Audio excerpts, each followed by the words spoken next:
A'udzubillahi minasyaitonirrajim. Bismillahirrahmanirrahim. Kita lanjutkan halaman 20. Halaman 20.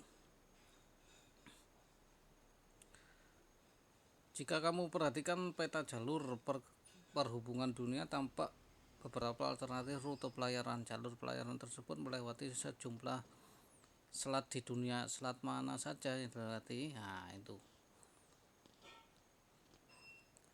Di samping itu, walaupun tampak rumit, rute pelayaran utama pelayaran dunia relatif sederhana, yaitu menghubungkan Amerika Utara, Eropa, Asia Pasifik melalui terusan Suez, Selat Malaka, dan terusan Panama. Di samping itu terdapat rute pelayaran pendukung melayani pasar yang lebih kecil. Perhatikan, selain dilalui jalur utama, Indonesia dilalui jalur pelayaran sekunder. Nah, ini. Halaman 21. Wawasan. Selat Malaka merupakan salah satu selat tersibuk di dunia pada tahun 2004. Sedikitnya 93.753 kapal melewati Selat Malaka dengan membawa berbagai komoditas seperti minyak bumi dan produk lainnya. Keuntungan posisi Indonesia juga dapat dilihat dari secara geografis. Indonesia berada pada jalur pertemuan lempeng, yaitu lempeng Eurasia, lempeng Pasifik, dan lempeng India. Posisi tersebut membuat Indonesia memiliki banyak gunung.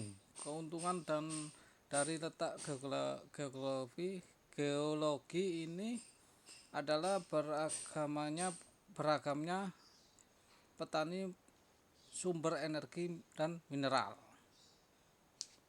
Halaman 22.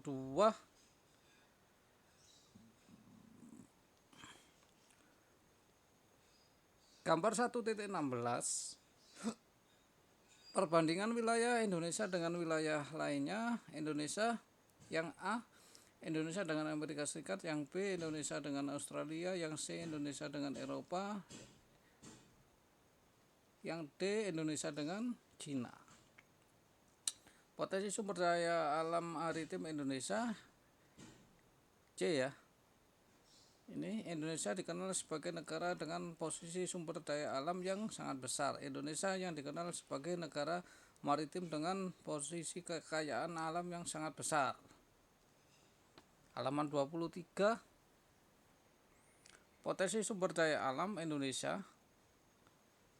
Pernahkah kalian mendengar istilah sumber daya alam? Sumber daya alam adalah semua bahan ditemukan manusia dalam alam yang dapat dipakai untuk kepentingan hidupnya. Bahan tersebut berupa benda mati maupun benda hidup yang berada di bumi dan dapat dimanfaatkan untuk memenuhi kebutuhan hidup manusia. Halaman 24.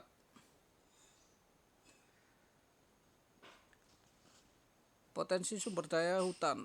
Hutan Indonesia memiliki potensi yang sangat besar, yaitu mencapai 99,6 juta hektar atau 52,3%,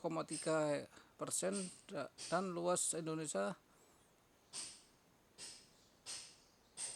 Nah, ini wawasan luas wilayah Indonesia hanya 1,3% dan luas dunia. Walaupun demikian, keanekaragaman hayati di Indonesia sangat tinggi, meliputi 25% dan total jenis ikan di dunia, 17% dan total jenis burung, 16% dari total reptil di dunia, 12% dari total mamalia, dan 10% total tumbuhan berbunga di dunia. Gambar 1.17. Spesies endemik di burung maleo di Sulawesi. Halaman 25. Hasil hutan sebenarnya tidak hanya sekedar kayu. Dari hutan tropis yang dimiliki Indonesia juga dihasilkan buah-buahan dan obat-obatan. Wawasan. Hutan hujan tropis merupakan hutan daun lebar yang selalu hijau dan memiliki kerapatan yang tinggi. Hutan hujan tropis tumbuh pada wilayah dengan curah hujan 800 sampai 1.200 mm per tahun, kelembapan tinggi lebih dari 80% dan suhu tinggi sepanjang tahun. Gambar 1.18 hutan jati bernilai ekonomi sangat tinggi, halaman 25. Ini sebentar. Jenis-jenis kayu dan sebarannya sebagai berikut. Kayu kerulang, meranti, kelus dihasilkan terutama di Papua, Sulawesi, Kalimantan. Kayu jati dihasilkan di Jawa Tengah.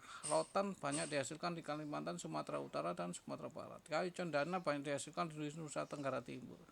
Kayu ramasulia, rasamala, dan akasia banyak dihasilkan di Jawa Barat. Halaman 26. Mengapa kita harus menyelamatkan hutan? Hutan kita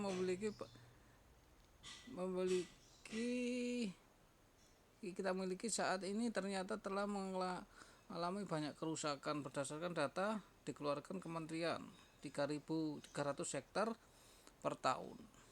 Nah, ini wawasan hutan hujan tropis sangat rentan terhadap kerusakan. Tanah yang berada di bawah sebenarnya tidak begitu subur, kesuburannya relatif terjaga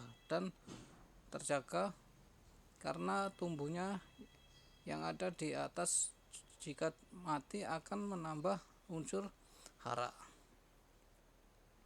Wawasan yang bawah sendiri, setiap tumbuhan di hutan mengandung karbon. Jika hutan tersebut terbakar atau sengaja dibakar, maka karbon tersebut lepas dan udara, dan ini terjadi akan menambah karbon dioksida di udara. Ini hutan memiliki banyak manfaat. Yang pertama, menyimpan air hujan dan kemudian mengalirkan ke sungai dan danau sehingga dapat mencegah kekeringan. 2. Tempat hidup bagi flora dan fauna yang menjadi sumber makanan dan obat-obatan. Yang ketiga, mencegah terjadinya erosi atau pengikisan karena air hujan tidak